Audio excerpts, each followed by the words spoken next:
ఇస్తూ ముందుకు పోతున్నాం. మీరు కూడా చిత్తశుద్ధితో పనిచేయండి. మొత్తం సర్వీసులు చూస్తే 52 సర్వీసుల్లో జిల్లాలో 45 సర్వీసులు బిలో ఆవరేజ్ ఉన్నారు.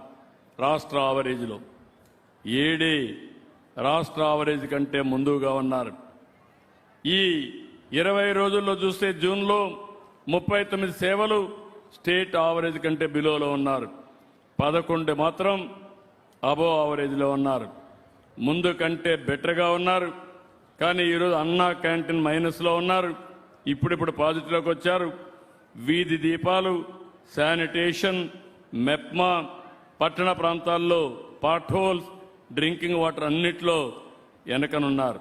ఇక్కడే పట్టణ ప్రాంతాల్లో డ్రింకింగ్ వాటర్ ఎవరు చూస్తున్నారు? 11% మైనస్లో ఉన్నారు. మళ్ళీ చెప్తున్నా, నేను 2 ఏళ్ల నుంచి మీ యొక్క పనితనాన్ని బేరే చేస్తున్నాను. అన్ని రికార్డులు అప్డేట్ చేస్తున్నాను. నేను ఒకటే చెప్తున్నా, మీకు ఏ ఇబ్బంది ఉన్నా కలెక్టర్ చెప్పండి. ఎక్కడ నిధులు కొరతుంటే ఇస్తాం. నా ధ్యేయం, నా ఆలోచన ప్రజలకు మెరుగైన సేవలు అందించాలి. దాంట్లో జీరో కాంప్రమైజ్ అని మరొకసారి విజ్ఞప్తి చేస్తున్నా. ఎన్టీఆర్ భరోసా కూడా మైనస్లో ఉన్నారు. గ్రామీణ ప్రాంతాల్లో పాట్ హోల్స్లో కూడా మైనస్లో ఉన్నారు. సర్ఫ్ కూడా మైనస్లో ఉంది. స్ట్రీట్ లైట్స్ మైనస్లో ఉన్నాయి. గ్రామీణ ప్రాంతాల్లో త్రాగునీటి సమస్య కూడా మైనస్లో ఉంది. ఒక్క సిఎంఆర్ఎఫ్ మాత్రం ఇప్పుడు మైనస్ అయింది, ముందు ప్లస్లో ఉన్నారు. స్టాంప్స్ అండ్ రిజిస్ట్రేషన్ మైనస్లో ఉంది. ఎఫ్ లైన్ సర్వే, రీసర్వే కూడా మైనస్లో ఉంది. వాహన మిత్ర పాజిటివ్గా ఉంది. అది కూడా వాహన మిత్ర రిజిస్ట్రేషన్ మొన్నే డీలర్స్కే అప్పజెప్పేశాం. అక్కడే చేసేయచ్చు, ఆఫీసు పోయే పని లేకుండా. డ్రైవింగ్ లైసెన్స్ మైనస్ ఉంది. ఆర్టీసీ బస్సులు కానీ బస్ స్టేషన్లు కానీ మైనస్ ఉంది. ట్యాక్సేషన్, ట్రాన్స్పోర్ట్ డిపార్ట్మెంట్ బాగా మైనస్లో ఉన్నారు. ఉన్నారా వాళ్ళు ఇక్కడ? ట్రాన్స్పోర్ట్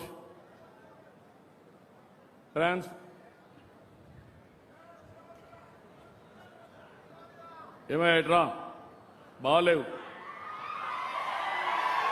బాగలేదు 10% మైనస్లో ఉన్నావు. ఇప్పుడు ఈ 24లో 24% మైనస్లో ఉన్నావు. అది ఉంటే కుదరదు. నువ్వెక్కడున్నా నీ జాతకం నీ వెనకాలనే ఉంటుంది. 70% బాగా చేస్తున్నారు. నేను చెప్పేది కాదు, ఇక్కడ ప్రజలు చెప్పేది. నేను మా ఎమ్మెల్యేలను కూడా మేము ఎట్టున్నాం మొన్నే మిమ్మల్ని అడిగాం, జ్ఞాపకం ఉందా? ఎమ్మెల్యే విషయం అడిగాను, ఎంపీ విషయం అడిగాను, నా విషయం కూడా అడిగా, ప్రభుత్వ విషయం కూడా అడిగానా లేదా? అన్ని సేవలు మిమ్మల్ని అడుగుతున్నామా లేదా? మీ అభిప్రాయం. నేను ఫోన్ చేస్తున్నానా లేదా మీ అందరికీ? నేను ఊరికే ఖాళీగా ఉండి ఫోన్లు చేయడంలా చెప్తూనే ఉన్నా. సరైన వ్యక్తుల్ని సరైన ప్లేస్లో పెట్టడం నా బాధ్యత. ముందు చెప్తా, ఇంటే ఓకే, వినకపోతే మీకోసం నేను రాజీ పడనని మరొక్కసారి విజ్ఞప్తి చేస్తున్నా. Be clear. ఒకవేళ ఏదైనా ప్రాబ్లమ్స్ ఉంటే కరెక్ట్ చేసుకోండి. కింది వాళ్ళు కోఆపరేషన్ లేకపోతే కోఆపరేటెడ్గా ఎన్ఫోర్స్ చేయండి. మళ్ళీ చెప్తున్నా. అదే మరి దీపం కూడా మైనస్లో ఉంది. ఇంకో పక్క ప్యాడీ ప్రొక్యూర్మెంట్ కూడా మైనస్లో ఉంది. గవర్నమెంట్ హాస్పిటల్స్ కూడా నేను ఈరోజు సంజీవని ప్రాజెక్ట్ తీసుకొస్తే 3 కూడా మైనస్లో ఉన్నారు. డిఎంఏ మైనస్లో ఉన్నారు, పిఎస్సి యూపీహెచ్సి మైనస్ ఉన్నారు, డిఎస్హెచ్ కూడా మైనస్లో ఉన్నారు. ఇదే మరి అంగన్వాడీ. ఏమమ్మా అంగన్వాడీ అన్ని జిల్లాలో బాగున్నారు, మీ దగ్గర ఇంకా ఇంప్రూవ్ కాల? ఎవరు ఇక్కడ anganwadi?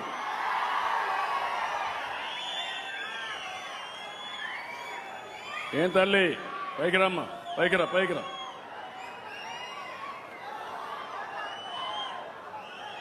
Pregnant women, lactating women మైనస్లో ఉన్నారు. 6-36 నెలల వయసుండే పిల్లలు మైనస్లో ఉన్నారు. 3-6 సంవత్సరాల్లో ఉండే పిల్లలు కూడా మైనస్లో ఉన్నారు. Be clear. ఏం చేస్తారో నాకు తెలియదు, జాగ్రత్త చూసుకోండి. మళ్ళా మీరు ఒకవేళ కానీ మెత్తగా ఉంటే మీ వాళ్ళు ఇష్ట ప్రకారం తీసుకుంటే కరెక్ట్ కాదు, మోటివేట్ చేయండి. వాట్సాప్ గ్రూపులు పెట్టుకోండి. మీరు ఏం చేస్తారో నాకు తెలియదు. అందరినీ స్ట్రీమ్ లైన్ చేయండి. మీ దగ్గర డేటా ఉంది, డేటా డ్రివన్ డెసిషన్ మేకింగ్. ప్రజలు ఆమోదించే పరిపాలన ఇవ్వాలి. ప్రజలకు ఆమోదం లేని పరిపాలన నేను యాక్సెప్ట్ చేయను.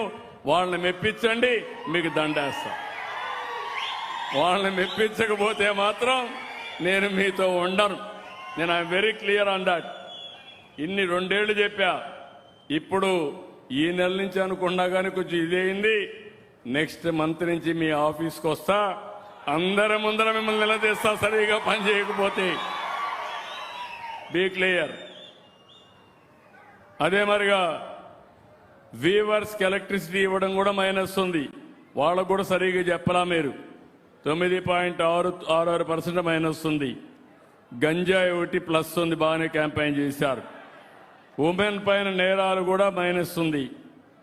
అదే సమయంలో సోషల్ వెల్ఫేర్ హాస్టల్స్ మైనస్ ఉన్నాయి. స్వామి నువ్వు కూడా రెసిడెన్షియల్ స్కూల్స్ కూడా మైనస్ ఉన్నాయి ఇక్కడ, అవి కూడా చూసుకో.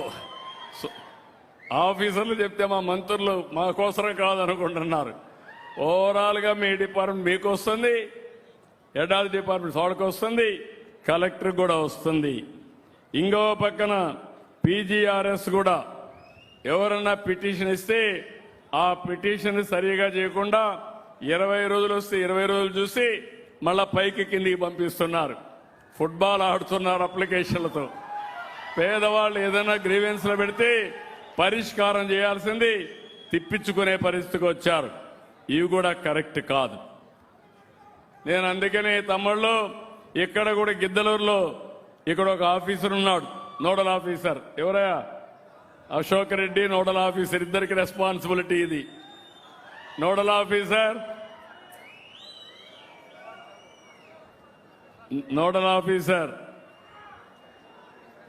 గిద్దలూరు నోడల్ ఆఫీసర్ లేడా?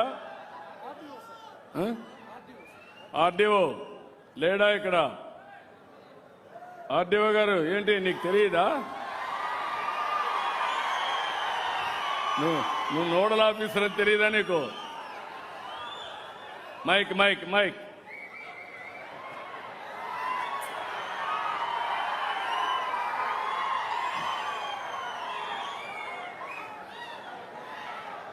మాట్లాడండి మాట్లాడండి. వచ్చింది ఇక్కడ నోడల్ ఆఫీసర్ గా వెలిగొండ ప్రాజెక్టు సంబంధించిన స్పెషల్ ఆఫీసర్ గారు ఉన్నారు సార్.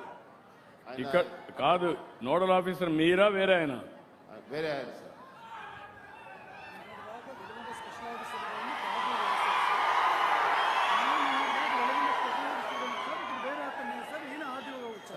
ఆర్డీఓ వచ్చాడు కానీ ఎవరు ఇన్ఛార్జ్? అవునండి, సత్యనారాయణ గారు సార్. అతను వెలిగొండ తమరు అక్కడికి వచ్చినందువల్ల ఆయన ఎక్కడున్నాడు? తమరు వెలిగొండ ప్రాజెక్ట్ దగ్గరకు వచ్చినారు సార్. ఓకే. ఇక్కడ 30 అశోక్ రెడ్డి గారు 31 సర్వీసులు రాష్ట్రంలో బిలో, 14 సర్వీసులు అబౌవ్. లాస్ట్ 20 డేస్లో 11 సర్వీసులు స్టేట్ యావరేజ్ కంటే అబౌవ్, 23 సర్వీసులు బిలో. నేను ముందే చెప్పా మీకు, మీ నియోజకవర్గం 133 ప్లేస్లో ఉంది. మొన్నటి వరకు 124లో ఉంది, ఇప్పుడు 133కి పెరిగింది. ఇక్కడ ప్రజల యొక్క రియాక్షన్ కూడా చూశారు. నేను ఏరియా కాన్స్టిట్యున్సీలో మాట్లాడితే ప్రజలందరూ అధికారులు బాగా చేశారని అభినందించారు. ఇక్కడ మాత్రం ప్రజల్లో కొంచెం అలజడి ఉంది. ఇంకా జిల్లా సెట్ కాల. కలెక్టర్ ఇక్కడే ఉన్నారు. మళ్ళీ వస్తా, మీటింగ్ చూస్తా, అవసరమైతే ఆకస్మిక తనిఖీలకు వస్తా. వచ్చి మళ్ళీ ఇవన్నీ సెట్ చేసే వరకు మీకు అండగా ఉంటా. అందుకే నేను ఒకే మాట చెప్పాను, సిబిఎన్ 1995 నేను అప్రమత్తగా ఉన్నంత వరకు ఎవరు తోకదిప్పలేరు. నేను పాపం పర్వాలేదనుకుంటే మాత్రం అపోజిషన్ తోచాడిస్తారు. మా వాళ్ళు కూడా అలర్ట్గా ఉండరు, ఆఫీసర్లు కూడా అప్రమత్తగా ఉండకుండా ప్రాబ్లమ్స్ ఉంటాయి. నేను ఒకటే చెప్తున్నా, ఆడుతూ పాడుతూ పనిచేద్దామండి. కష్టం లేదు, టెక్నాలజీ వచ్చింది, files online, services online. What is the problem? Problem only నాయకత్వం, మెంటల్ మేకప్. అది ఉంటే ఏ ఇష్యూ లేదు, ఇంకా సమస్యలు లేవు. నేను ఎప్పుడూ వెంకటేశ్వర స్వామిని ఒకటే కోరుకుంటాను, ప్రజలకు ఏ సమస్య లేకుండా అందరికీ న్యాయం చేసి మీరు ఆనందంగా ఉంటే చూడాలి అని ఆశీర్వదించమని వెంకటేశ్వర స్వామిని కోరుకుంటా.